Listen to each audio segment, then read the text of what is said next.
I knew something was wrong before I even made it halfway across the pasture. The horses wouldn't go near the north fence, just stood there stiff, ears pinned back, like they could feel something in the ground that I couldn't yet. Then I saw the flags. Bright orange survey flags, stabbed into my land like somebody had claimed it overnight. And right there, zip-tied to my fence post, was a clean white sign that hadn't been there the night before. Future site of community walking trail, approved by Meadow Ridge HOA. I remember just standing there for a second, coffee still in my hand, steam coming up in the cold morning air, and thinking, no, they didn't. Because that fence line, that wasn't up for discussion. That was mine. My name's Daniel Whitaker, I'm 54 years old, and I've spent the better part of my life building things people don't think about until they stop working. Power lines, substations, rural electrical systems. 27 years as a licensed electrical contractor. A good chunk of that working federal jobs back when I was with the Army Corps of Engineers. I'm not a loud guy, not the type to go looking for trouble, but I've always believed one simple thing. You respect what's yours, and you don't let someone else take it just because they think they can. That ranch, those 12 acres just outside of Fort Collins, that wasn't something I bought on a whim. Took me 18 years to get there. Started with 3.2 acres back in 2006. Just a modest spread with a leaning barn and fencing that looked like it had been patched together with whatever scrap wire the previous owner could find. Paid $287,000 for it, which at the time felt like I was signing my life away. But I saw something in it. Put in new posts myself, pressure-treated pine, 8 feet apart, sunk 3 feet deep with gravel for drainage, ran proper high-tensile wire, installed a rotational grazing system, built that place piece by piece, paycheck by paycheck. My wife, Linda, she used to joke that I loved that land more than I loved people. Not entirely wrong, if I'm being honest. There's something about standing on ground you've worked with your own hands, something steady about it. By 2015, I'd picked up the adjacent parcel, another 4 acres, then later another 5.1 from an older couple moving down to Arizona. That's how it grew. Not fast, but honest. And for years, nobody had a problem with it.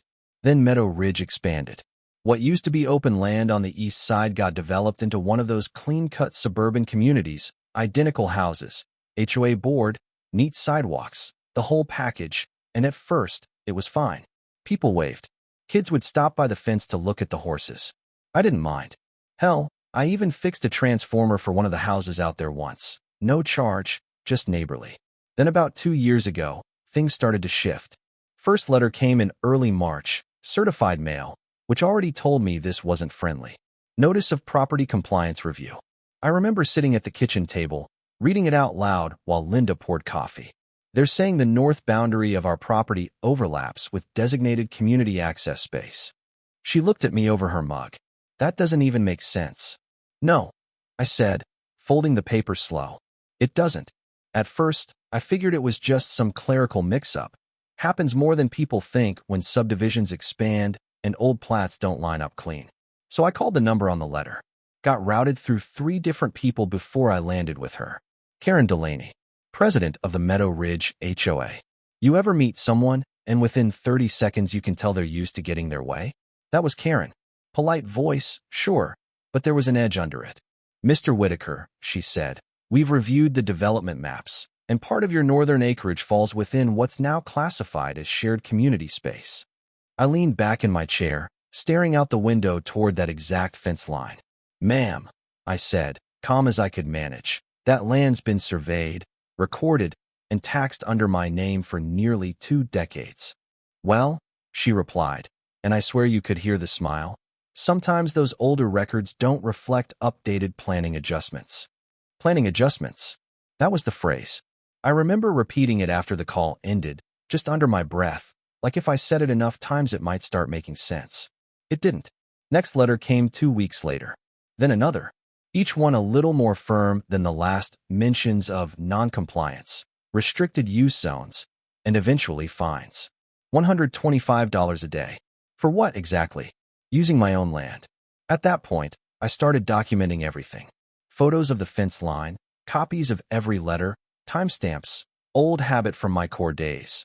If something feels off, you start building a record before you even know why.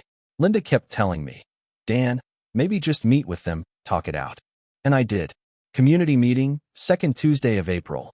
One of those multi-purpose rooms with folding chairs and bad fluorescent lighting. About 40 people there, most of them just wanting to get through the agenda and go home. Karen stood at the front, blazer, tablet in hand, like she was presenting quarterly earnings instead of talking about someone's land. When my turn came, I stood up. "Can you explain," I said, "how exactly my deeded property suddenly became community space?" She didn't hesitate.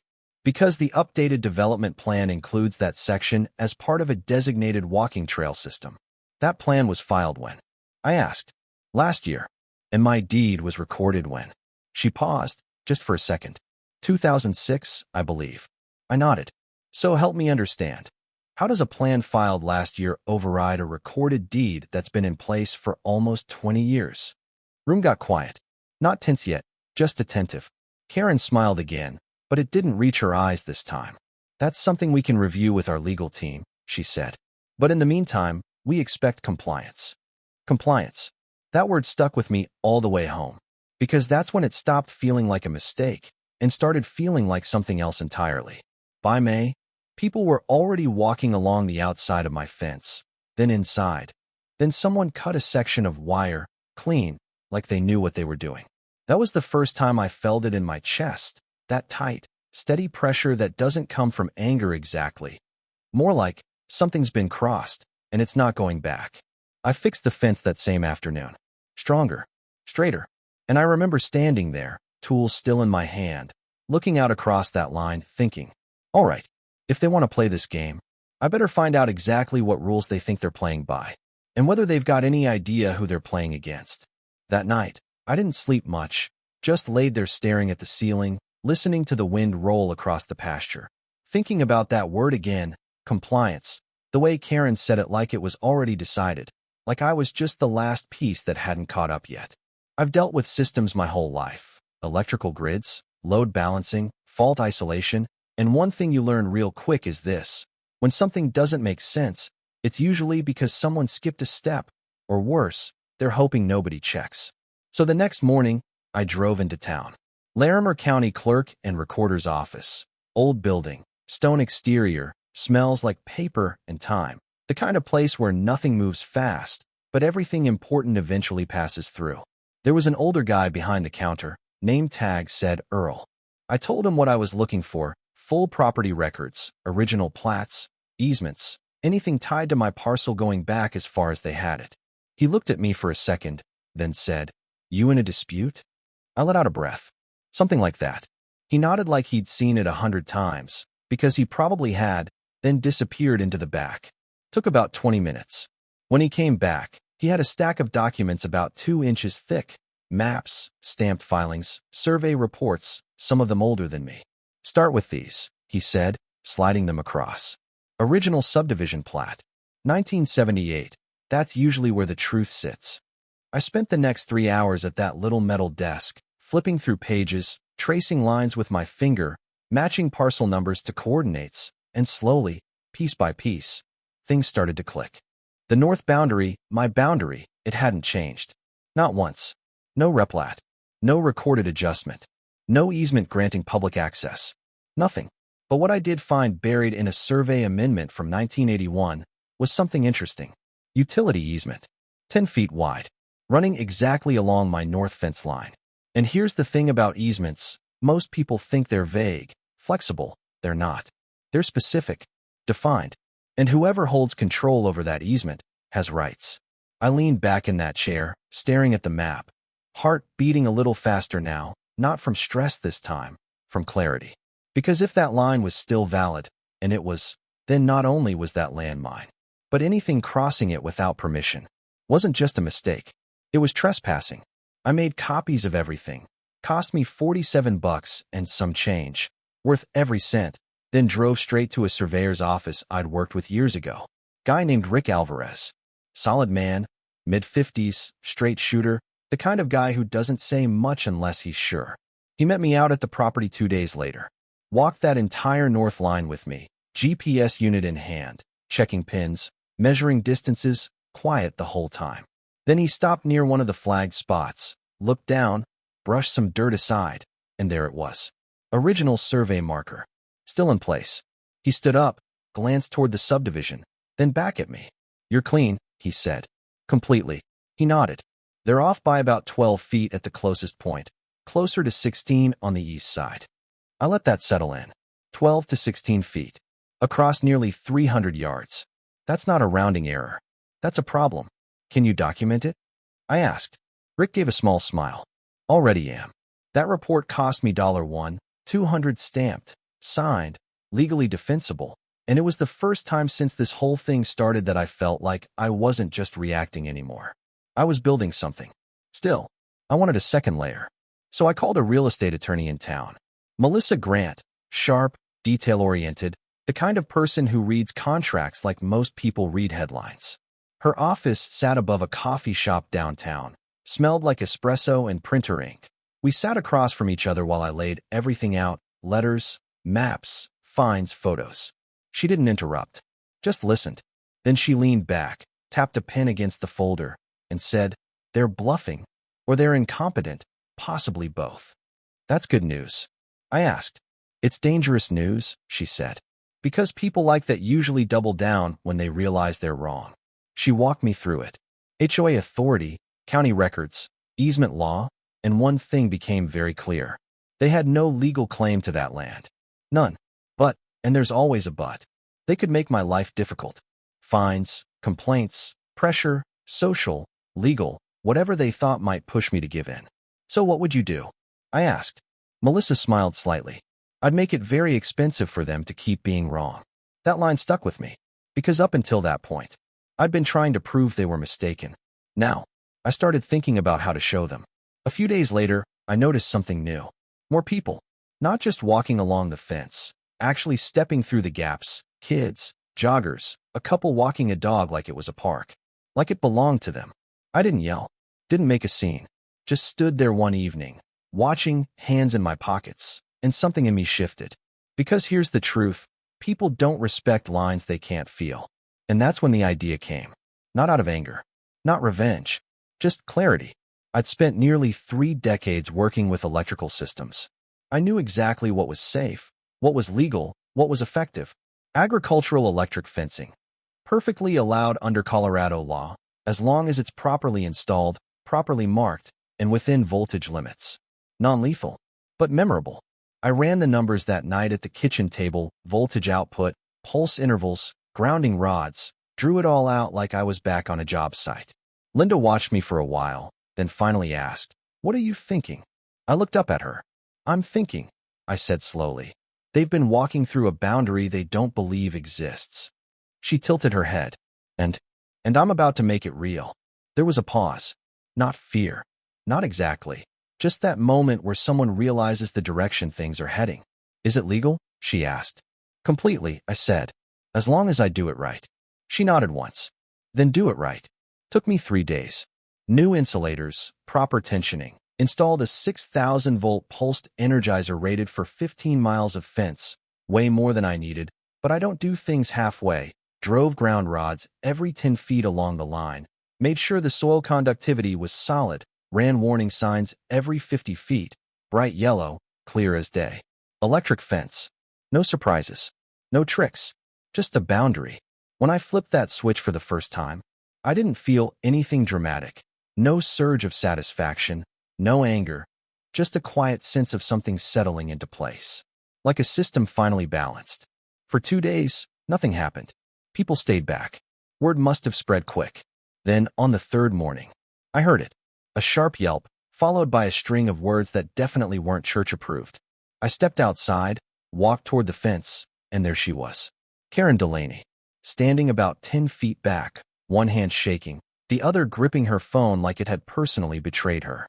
She saw me and her face shifted. Anger first, then something else underneath. "Your fence shocked me," she snapped. I looked at the sign right next to her. Big, yellow, impossible to miss. Then back at her. "Yeah," I said calmly. "That's what it's designed to do." Her eyes narrowed. "You can't just electrify land that's designated for community use." I took a step closer, not aggressive, just steady. "It's not community land," I said, and it never was. She opened her mouth to respond, but this time, she hesitated. Just for a second. And in that second, I saw it. The first crack. That hesitation, it was small, barely noticeable if you weren't looking for it, but I was.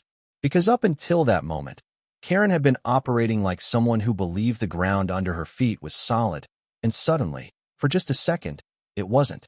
She recovered quick, though. People like her usually do. "This isn't over," she said, straightening up, trying to pull that authority back around her like a jacket. "We'll be addressing this formally." I nodded. I'd expect nothing less. And that was the thing. I wasn't trying to outshout her, or embarrass her, or turn it into some public spectacle. I just wanted the facts to land where they needed to land. But over the next week, things escalated anyway. HOA notices started coming in faster, daily fines stacking up, emails about hazardous conditions, even a letter threatening legal action under some clause about community safety. I kept every single one. Didn't respond emotionally, didn't argue, just documented. Meanwhile, something else was happening, quieter, but just as important. People were watching. Neighbors who used to walk by without thinking twice now slowed down, reading the warning signs, glancing at the fence, then over at my house, like they were starting to realize there was more to this than they'd been told. Bill Carter, guy who lived 2 houses into the subdivision, mid-60s, retired mechanic. He stopped by one afternoon, leaned on the fence post, careful not to touch the wire. "Dan," he said, "they've been saying that strip's always been part of the trail plan." I shook my head. "It hasn't." He studied me for a second, then nodded slowly. "Figured as much," he muttered. "That's how it starts, not with big declarations, just quiet shifts." A few days later, I got a call from Melissa. "They filed," she said. "Against me?" I asked. "Sort of, more like a formal complaint with the county about unsafe conditions and disputed land use." I let out a breath. And the county's going to have to look at it," she said. Which, honestly, might be exactly what we want. She was right. Because once it moved out of HOA hands, it wasn't about opinions anymore. It was about records. The inspection was scheduled for the following Thursday. Clear morning, wind coming down from the foothills, that kind of dry Colorado air that makes everything feel sharper. I saw the county truck pull up just after 9. 2 officials stepped out, one from zoning, one from land records, clipboards, measured pace, the kind of calm you only get when your job is to deal in facts, not feelings. Karen showed up 10 minutes later. Of course she did. White SUV, sunglasses, posture already set like she was walking into a win. We all met at the fence line. I had everything ready: survey reports, original plats, easement documentation, even photos showing the fence line over the past decade. Didn't say much at first, just handed over the folder. One of the officials, name was Peterson, I think, flipped through the documents slowly, checking stamps, dates, signatures, then looked up at Karen. "Do you have any recorded documentation supporting the HOA's claim?" he asked. She hesitated again, longer this time. "We have development plans," she said. "Recorded?" he asked. "They were approved." "Recorded," he repeated. Silence. You could feel it shift right there. Not dramatic, not loud, just weight changing direction. They spent about 40 minutes walking the line, checking markers, measuring offsets, comparing everything against the county maps. I stayed quiet. So did Karen. At one point, Peterson crouched near one of the original survey pins, brushed the dirt back just like Rick had, and nodded to himself. When he stood up, he didn't look at me first. He looked at her. "Ma'am," he said, calm and even. "This boundary is consistent with all recorded documents on file. There's no indication of a public access easement here." Karen's jaw tightened. "That can't be correct," she said. "The community plan." "The community plan," he cut in gently, "does not override a recorded deed without a formal replat and property transfer, neither of which appear to exist." That was it. That was the moment. Not loud, not explosive, just final. Karen didn't say anything for a few seconds. Then she looked at me. Really looked this time, like she was trying to reconcile the version of me she'd been dealing with the reality standing in front of her. "You could have handled this differently," she said, quieter now. I met her gaze. "So could you." There wasn't much left after that. The county issued their report within 48 hours, clear as day, property line confirmed, no HOA claim, no violation on my part. The fines? Void. Every single one. About $3,750 worth. Just gone. A week later, I got another letter, this one shorter, more careful in its wording, from the HOA board. They were reassessing community development plans and reviewing internal procedures. Karen's name wasn't on it. I heard through Bill that she stepped down, not officially forced, but you know how those things go. Quiet exit. No announcement. Just gone. Over the next couple months, things settled. The fence stayed. People stopped trying to cross it. Some neighbors came by, apologized, said they didn't realize what was actually happening. Others just avoided eye contact, which was fine by me. Linda said the place felt different, lighter, somehow. I think she was right. Not because I won, but because something got put back where it belonged. There's a kind of peace that comes from knowing your boundaries are understood, not just by you, but by everyone else too. I still walk that north line most mornings, check the posts, listen to the hum of the Energizer, watch the sun come up over the ridge, same as I always did. Only difference now is I don't feel like I have to explain it to anyone. And Karen, I saw her once, a few months later, at the hardware store in town. No blazer this time. No clipboard. Just another person picking up supplies. We didn't talk. Just a nod. That was enough. Because here's the thing I keep coming back to. She wasn't some cartoon villain. She believed she was protecting something, property values, order, whatever version of control made sense to her. But somewhere along the way, she stopped checking whether she actually had the right to do it. And that's where it went wrong. Not the rules. Not the system. Just the assumption. So now I'm curious. If you were in my position, would you have handled it the same way? Would you have fought it, documented everything, drawn a line, and made it real? Or would you have let it go, avoided the conflict, kept the peace, even if it meant giving up something that was yours? Drop your thoughts in the comments. I read more of them than you'd think. Because out here, lines matter. And sometimes, the only way people learn where they are is when they finally feel them.